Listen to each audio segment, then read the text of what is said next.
Hey, so this is one of my free study days, so like I'm in my lounge stuff and I'm trying to study. I don't really have anything else going on. I'm still moving in, so the background is as messy as I'm probably looking. It is what it is, but I wanted to read you a little something something from that trilogy that I've been working on. This one takes place on a slightly different universe to the others. It's the universe that is home to a planet in which the connection between all that hold life is stronger due to due to a difference in the way physics works there. So even a pebble is able to communicate human with a human, whilst keeping all their version of a human, whilst keeping all the characteristics of a pebble, aka a still thing with no voice.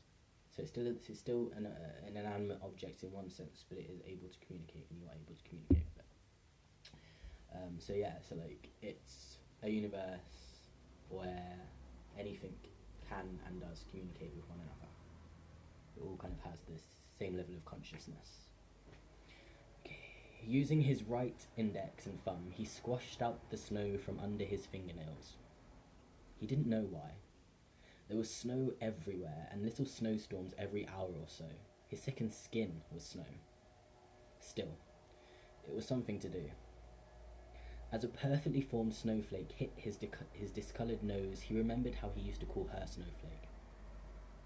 Suddenly, a deep crackling sound zipped through the atmosphere as the lonely snow hills played ping-pong with its waves, and even though every hair on his body was frozen stiff, he sensed that even in the warmth they would have stood to attention on hearing the creature's call.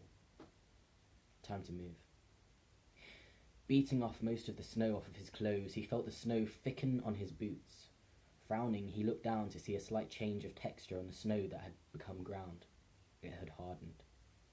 Yes, the snow had definitely taken it upon itself to make this a little harder for him. Why? He hissed into the wind.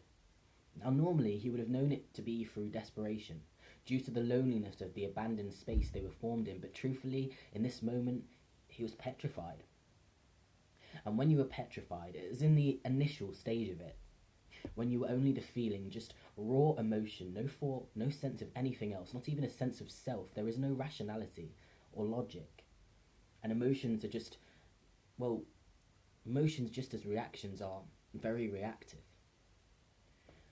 So, from his fear meeting the treachery of snow, he felt anger rather than sorting reason. This was of course reflected in his body's moves.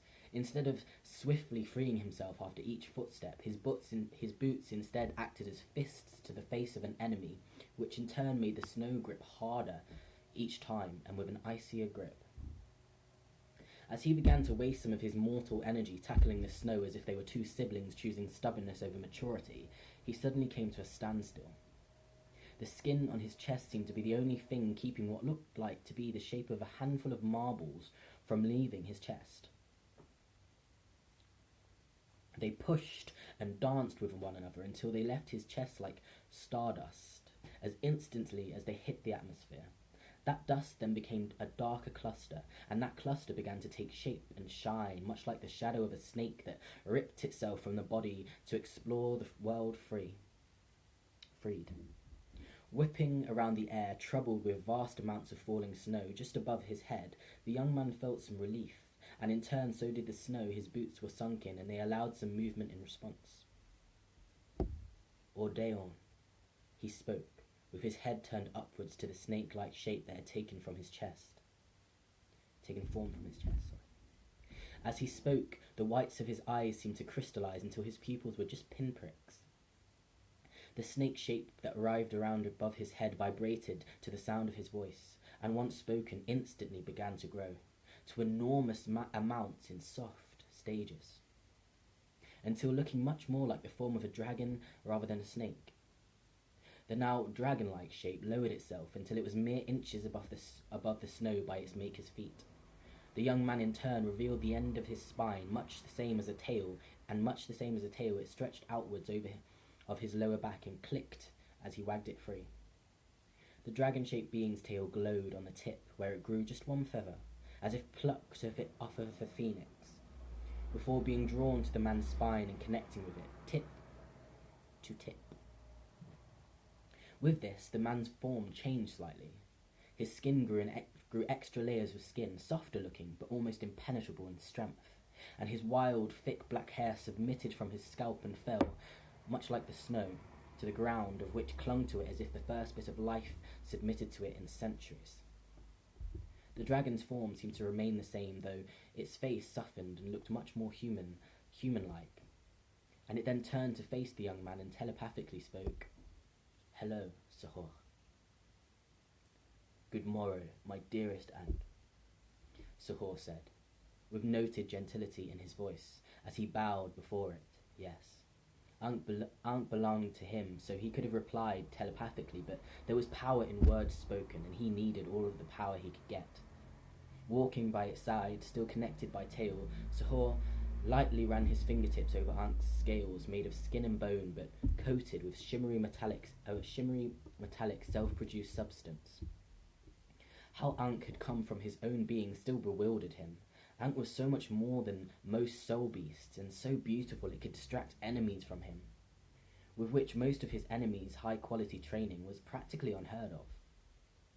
Sahure began pushing himself up with his hands, and Anke's tail lifted the rest of his body, helping him onto his back.